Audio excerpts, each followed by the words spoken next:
இறை இயேசு கிறிஸ்துவில் அன்புமிக்க எனதருமை சகோதர சகோதரிகளே, மீண்டும் ஒரு நாளில் உங்களை சந்திப்பதில் நான் மகிழ்ச்சி அடைகின்றேன். இந்த நாளையும் கடவுள் நமக்கு ஆசீர்வாதமாக தந்திருக்கின்றார். அன்பு தெய்வமே, இந்த அதிகாலை வேளையிலே இறை வார்த்தையை தியானித்து உம்மில் முகத்தை பதித்து தொடங்குகின்ற இவர்களுடைய வாழ்க்கையானது ஆசீர்வாதமாக அமையட்டும். ஆண்டவரே, உம்முடைய அருள்வரம் இவர்களுடைய குடும்பத்தை நிறைக்கட்டும். இன்று இவர்கள் செய்கின்ற ஒவ்வொரு செயலையும் ஆசீர்வதியும். ஆண்டவர் இவற்றை நிறைவுள்ளவதாக மாற்றி இவர்களுடைய வாழ்வில் மகிழ்ச்சியும் மனநிறைவும் கொண்டு வரட்டும். குறிப்பாக படிக்கின்ற பிள்ளைகளுக்கு அறிவையும் ஞானத்தையும் புத்தியையும் தந்து நல்ல முறையில் தேர்வு எழுதுவதற்கான தூய ஆவியின் ஆற்றலை இந்த பிள்ளைகளுக்கு தாரும். ஆமீன். அன்புமிக்கவர்களே, இன்றைய நாளிலே நாம் தியானிப்பதற்காக எடுத்துக்கொண்ட இறைவார்த்தை தொடக்க நூல் 8ஆம் அதிகாரம் 1வது இறைவார்த்தை. கடவுள் நோவாவையும் அவருடன் பேழைக்குள் இருந்த எல்லா காட்டு விலங்குகள் கால்நடைகள் அனைத்தையும் நினைவு கூர்ந்தார். கடவுள், இந்த உலகத்தையே படைத்த தெய்வம், ஒரு மனிதரை நினைவு கூர்ந்தார் என்று சொல்லும்போது நமக்கெல்லாம் ஆச்சரியமாக இருக்கின்றது. எதற்காக கடவுள் நோவாவை நினைவு கூர்ந்தார்?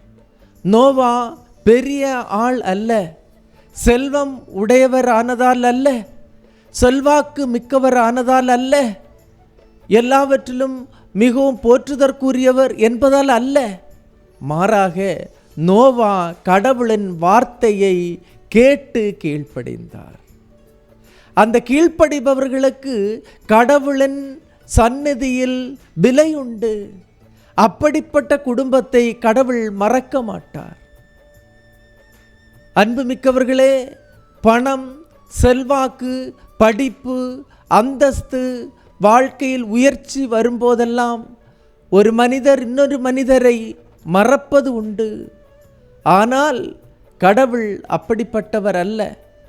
இன்று இறைவார்த்தையை கேட்டு கீழ்ப்படுகின்ற உங்களையும் கடவுள் நினைவு கூர்வார்.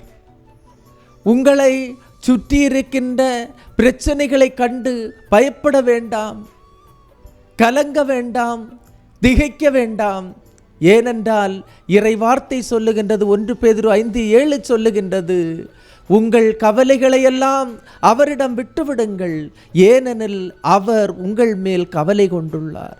கடவுள் உங்கள் மேல் கவலை கொண்டுள்ளார், உங்கள் மேல் அக்கறையாய் இருக்கின்றார். நீ எழுவதையும் அமர்வதையும் அவர் அறிந்துள்ளார். எனவே இந்த நாளிலே நாம் ஒவ்வொருவரும் அவருடைய பாதத்திலே நம்மையே ஒப்படைத்து, இந்த நாளை ஒப்படைத்து அவரிடத்தில் ஜெபித்து ஆரம்பிப்போமா? ஆண்டவர் உங்களை நிறைவாய் ஆசீர்வதிப்பார். எல்லாம் வல்ல இறைவன், தந்தை, மகன், தூய ஆவியார் உங்களையும் உங்கள் குடும்பத்தையும் நிறைவாய் ஆசீர்வதிப்பாராக. ஆமேன். இயேசுவுக்கே புகழ், இயேசுவுக்கே நன்றி. மரியே வாழ்க.